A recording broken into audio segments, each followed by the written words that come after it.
want to focus mainly on men. Men are my passion, men are my greatest concern about, if I look at the social issues in Australia today. A few weeks ago there was an article published, a news story saying Australia is the safest country in the world for women.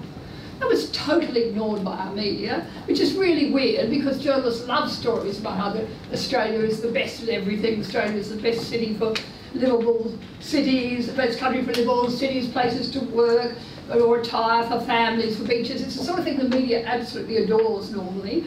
So how come they just chose to ignore this particular story? I contacted the researchers and they said, no Australian journalist had even asked them about the data. It was rather complicated data actually because the comparison was made on the female population who'd been a victim of serious crime over the past year, and it's a rather difficult thing to compare internationally. But that wasn't the reason this story is blackballed. The real reason, of course, is the mainstream media is absolutely captured by an anti-male narrative, determined to paint our men as dangerous to women. There's absolutely no room in this agenda for celebrating good Aussie blokes or for boasting about how well they treat the women in their lives. Just look last year, late last year, the official statistics were released showing that there's no epidemic of domestic violence in this country. In fact, over the last decade, there hasn't been any increase in women being abused by their partners. Australian Bureau of Statistics released what they call the Personal Safety Survey, 1916 Personal Safety Survey. And of course, the mainstream media absolutely failed to report this at all, this good news. And of course, what they focused on was the very few areas where there's still been some increase in violence against women, such as sexual harassment, which is described, of course, in the broadest possible terms. And it also escaped the media that the big news in that particular survey result was all about men. The Bureau's results revealed that since 2005, the proportion of men reporting violence in the last year from their partners has gone up more than 5 times, and those experiencing emotional abuse has more than doubled. We never hear about this. We never hear about domestic violence in these terms because domestic violence is always presented as a gender issue, with our media and our politicians conspiring with what is a massive domestic violence industry in this country, determined to promote the lies that domestic violence is all about dangerous men and men are the only villains. Malcolm Turnbull boasts of spending millions of dollars all aimed at spreading the message that the problem is around a lack of respect for women. I'm sure you've all seen that absolutely ghastly television ad where the little boy slams the door in the girl's face. That's part of the millions of dollars that are being spent on this issue. They never mention that we've got 40 years of international research, over 1,700 peer-reviewed studies that show most family violence is two-way violence involving women as well as men. David Lionhelm has been involved in this heroic task of questioning the bureaucrats about these lies, very much in the parliamentary committees, but he's a lone voice. Now look at last year's fake rape crisis on university campuses. I'm sure you noticed. The Human Rights Commission spent $1 million trying to prove our universities are unsafe for young women, and they failed dismally. The survey found 1.6% of students, female students, reported being sexually assaulted in the years 2015 to 16. They wouldn't even report the yearly figure because they said it was too small, and that's included a definition that includes going back and forth on public transport involving assailants who aren't even students. And all they actually came up with was a high level of sexual harassment, mainly staring, a woman being looked at in a way she didn't like, sexual jokes, comments, that sort of thing. Yet what happened? These results were revealed. The mainstream media still totally beat it up as if there was a real problem here. I was the only person in Australia in the mainstream media to say, hooray, our universities are really safe places for young women. But the vice-chancellors were all out there parading around saying we have to protect young women, and so it went on. I noticed last week the National Union of Students Women's Officer was quoting statistics saying 53 University of Sydney undergraduate students are raped every week. I mean, just amazing. They constantly make up statistics because they weren't happy with the Human Rights Commission results. Now, what's happened now is the Me Too campaign around sexual harassment has given Sydney University an excuse to introduce compulsory sexual consent courses, which have actually already been proved to be ineffective. I did if you want to look at you should be looking at my YouTube videos, which is the main thing I'm doing these days, making videos about what's happening in regard to all these sorts of issues. And I looked at these courses in detail. They're totally hilarious. They're all about teaching young, it's all responsibilities on young men not to rape. There's nothing whatsoever about teaching young women to be sensible and look after themselves, teaching young women not to get raped. Very much the passive woman, and the responsibility is totally on the shoulders of young men. There's actually a researcher in Canada who's examined these sort of courses we're now introducing in Australia. Her name is Charlene Sen, and she finds they're totally ineffectual, and it's much more sensible to teach women to learn to communicate their feelings about sexual consent more effectively and learn how to say no. Because we're not even going to consider that here, because it's all about blaming the victim. Last year, the Canberra University had something at the beginning of the year, orientation week, had some good advice around how to be sensible and look after yourself at parties. And they said people shouldn't drink too much or take drugs. They quote, "Other people may take advantage of you when you're out of it," they said. Of course, the feminist campaigners immediately took them to task, said you can't say that, and of course they took it down on the website. What really blew me away when that Human Rights Commission data was released, the media was full of victim stories. And 7:30 Reporter, some of you may have seen, they had 2 young female students who acknowledged they were totally pissed. They were off their head with drinking. They went back to the boys' room, all this stuff happened, and of course now they accuse him of rape. I mean, it's really obvious. If we wanted to really do something about the risks of sexual assault on campuses, we do something about the high levels of drug and alcohol consumption amongst university students. And I went out and talked to all the experts in this area. They said, that's absolutely right. There's plenty of evidence from overseas that linking sexual abuse, or particularly in that sort of context on university campuses, with levels of drug and alcohol consumption. We don't even keep that data because it's ideologically incorrect to do so. So it's all part of the same story, blaming men for everything that goes wrong between the sexes and never subjecting women's behaviour to proper scrutiny. Just look at the way the journalists in this country have embraced the Me Too campaign. Unproven allegations by women are taken as gospel, accused men are never given a proper hearing. Now, obviously the Weinstein case, which led to the whole campaign, involves some very serious behaviour. But you look at what happened there. Journalists there spent months gathering the data, examining the evidence. They put it all together and made a compelling case that this man was up to no good and needed to, his behaviour needed to call into line.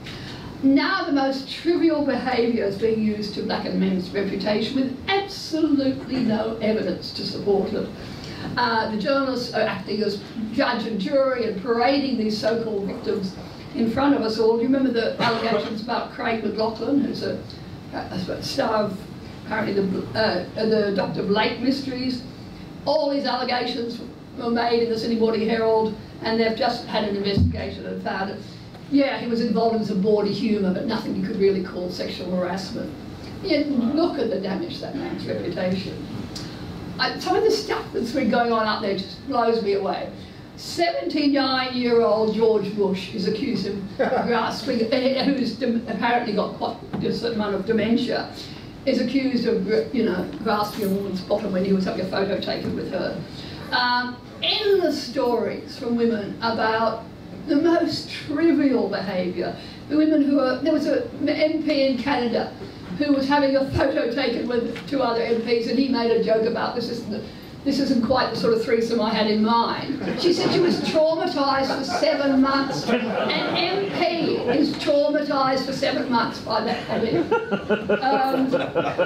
Women being offended by sexual jokes, or by requests for a date, or by bad sex. You may have heard about the comedian, American comedian Aziz Ansari. There was a big story in one of the online papers of a young woman reports going back with him to his apartment, and they had lots of preliminary sexual activity. She sucked him off 2 times.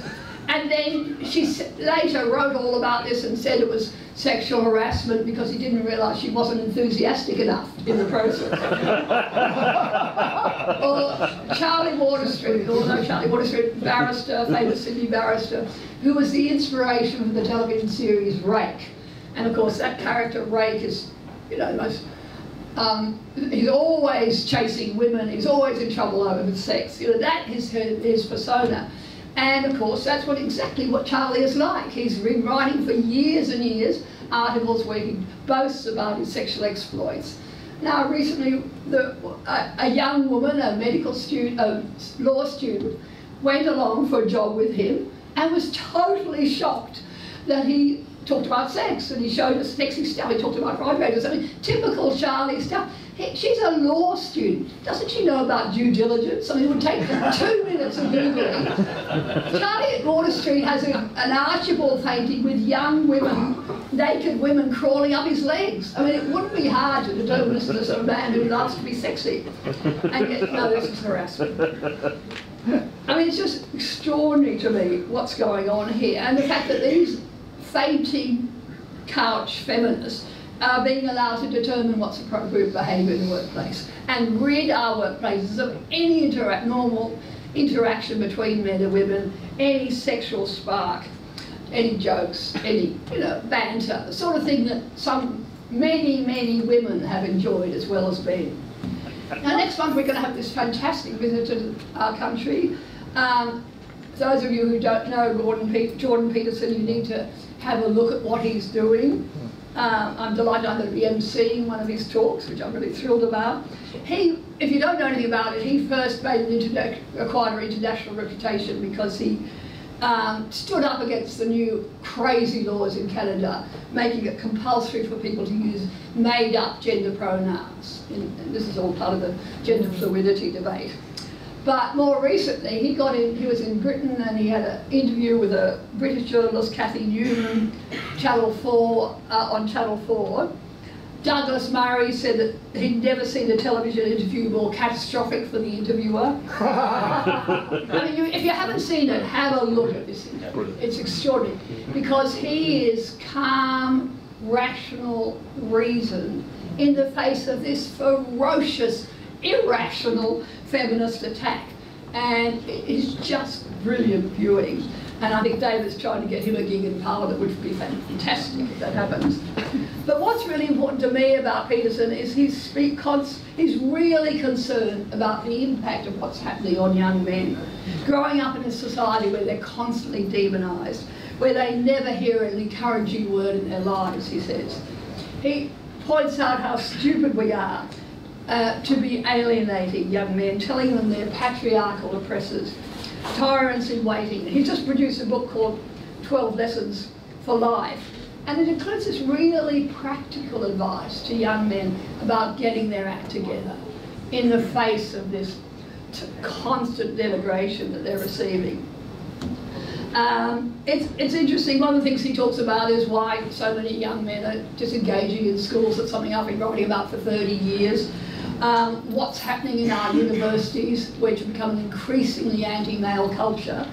Look at it in Australia, over 60% of graduates are now women. And universities are still desperately trying to get more women into the very few courses where they don't dominate. I mean, it's just nuts what's happening here. And no one cares about why it is that so many young men start uni courses and don't finish them. Many of them end up dropping out, living miserable lives, and increasing numbers are killing themselves. I was thinking about this when I was watching the outpouring over that lovely young woman, Dolly Everett, who of course killed herself as a result of, young teenager who killed herself as a result of online bullying. But thankfully, her sort of situation is really rare, because there's another group far more at risk of suicide in the country, and here too it's bullying that's leading so many of them to take their lives. 7 people kill themselves every day in Australia, 5 of them are male. And many are elderly, but there's another big number of men in the prime of their lives, age 30 to 40. I've been lobbying our national suicide prevention groups for decades, saying, why won't you acknowledge this is primarily a male problem? And only in the last couple of years have they finally admitted. They always said to me, oh, well, women attempt it too just as often, but I think there's a bit of a difference if men succeed and women don't. But they refuse to point out it's predominantly a male problem, and they emphatically refuse to do any research as to what's going on here. Why are so many men killing themselves? And yet you talk to the families of these young men and they'll tell you why their loved ones went off the rails, because they often have suicide notes to prove it. What we have now is a society where our key institutions, our legal system, no longer offers men a fair hearing. Men are killing themselves after being bullied by a family law system where they can spend their life savings in a forlorn attempt to be able to see their children, or where false allegations of domestic violence are used to deprive them of their homes and their kids. I receive letters every day, dozens of letters every week, from men and women all over the country who are just astonished at what's happened to our legal system and the fact it's now so firmly tilted to favour women. Years ago I was on a committee, when John Howard was in power, I was on various family law committees, funnily enough representing men, because they were well aware. The women's groups are enormously powerful and efficient, and the bureaucrats and John Howard's people were very aware that in these government committees, often the men didn't do a very good job presenting their case. Anyway, this guy came up to me, a very senior bureaucrat. He said, for years he totally dismissed the notion that family law was tilted against males.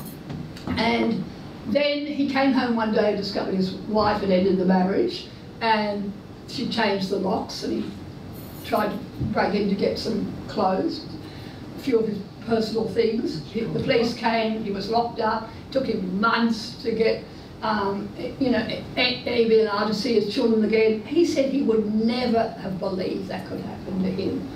I warn you, men in this room, it could happen to any one of you, particularly if you're in heterosexual relationships, because the traditional protections under the law, the notion of innocent until proven guilty, simply don't apply anymore when a woman's word is pitched against a man. There's been a big battle recently about changing the domestic violence laws in Western Australia, where they've greatly expanded the definition to include things like economic abuse, and to include simply the threat of violence. You don't have to have any evidence of violence occurred. You can simply say, I was afraid violence could occur, and that's enough to have a man taken away, removed from his house, removed from his kids. Anyway, the Western Australia Law Reform Commission made a very strong case against these laws, and the government went ahead and enacted them. The police minister in Western Australia said, we're sending a message to the courts that we prefer them to err on the side of the victim. And look, I'm not saying for 1 second that domestic violence isn't a very serious issue, and of course it's really important to protect female victims from dangerous men. And it's also true, of course, that women are more likely to be injured even when there is two-way violence because of a man's greater strength. But what's happened is our desire to protect women has morphed into this appalling situation where women are regularly advised by lawyers to use false accusations as a means of getting leverage in a family court case. And there's surveys of magistrates that supported that.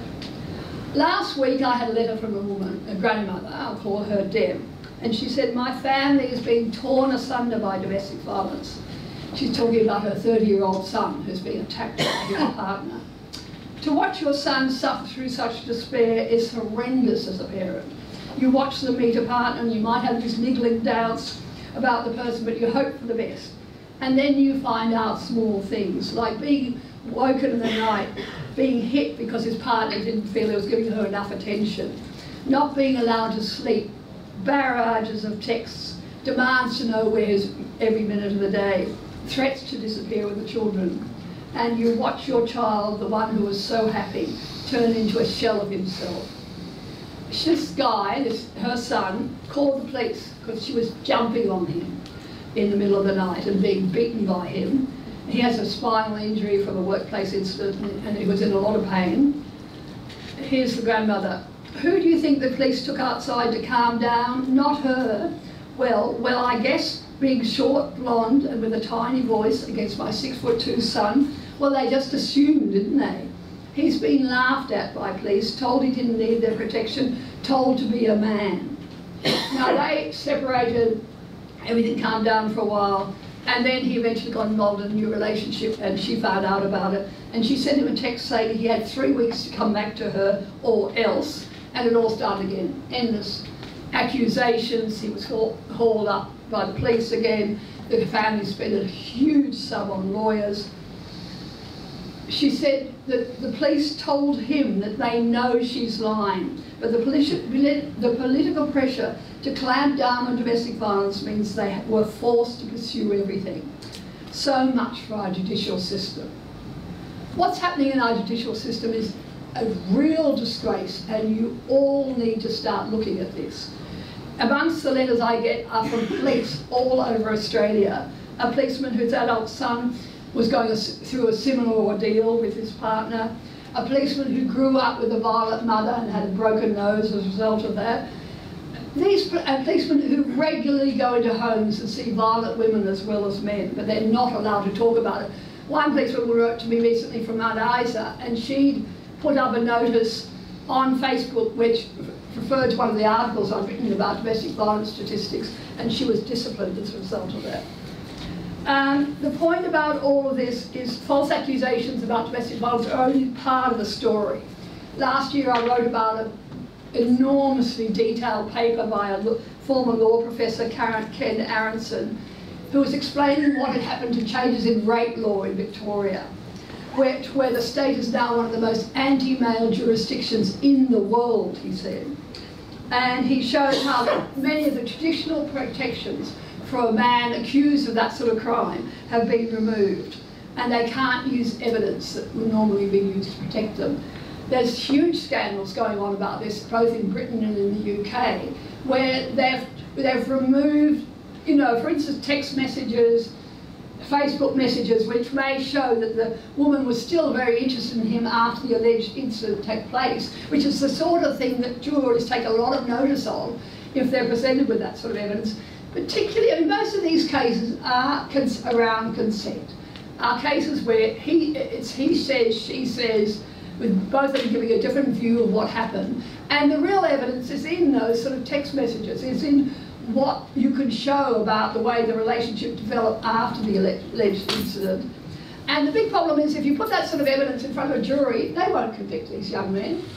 The feminists are determined to get more convictions in rape cases, and there's across the world lobbying for that sort of evidence to be withheld from rape cases. And in Britain it's all blown up because there have been a number of men accused of rape where it's found that the police withheld vast amounts of information that would have totally exonerated him. Last year, after that whole rape crisis on campus thing blew up, I had a call from a young guy in one of the universities, well, I won't say which one. It was exactly that sort of case. He'd gone back to the girl's home, they'd started groping a bit. He claims that as soon as she said he stopped, she didn't want to go any further. He stopped. She claims it went further than she wanted it to. They didn't have intercourse, but he definitely stopped. And there's a question of how quickly her message got through. He got contacted by a university student committee to say there's been a rape allegation against you. We want you to report to us. And this group of students. I mean, this is a criminal offence, and a group of students is acting as you know, his judge and jury and making decisions about what's involved there. And I got a criminal barrister to start writing to the university and saying this is just not on. But believe me, it's happening all the time. We need to wake up to what's happening here. I used to call myself a feminist because I believed in a level playing field for men and women. But now most of our institutions, our universities, our education system, all our professions, our legal system, our family law system, all are favouring women at the expense of men. And I think that stinks. So I've given up my online dating coaching, I've given up all my other work to concentrate on trying to do something about what's happening to men in Australia. And I hope I'll inspire some of you to come on board. Thank you. There we go. Who represents the gender studies before we have run over morning tea time a little bit, so if you could save your questions for Bettina as we're sitting around having a cup of coffee, that would be fantastic. Sorry. No, that's fine. I was enjoying every minute of it. And as a heterosexual male, I definitely thank you for your efforts on my behalf. As you say, we're often not very good at putting our cases across. Please put your hands together for Bettina once again.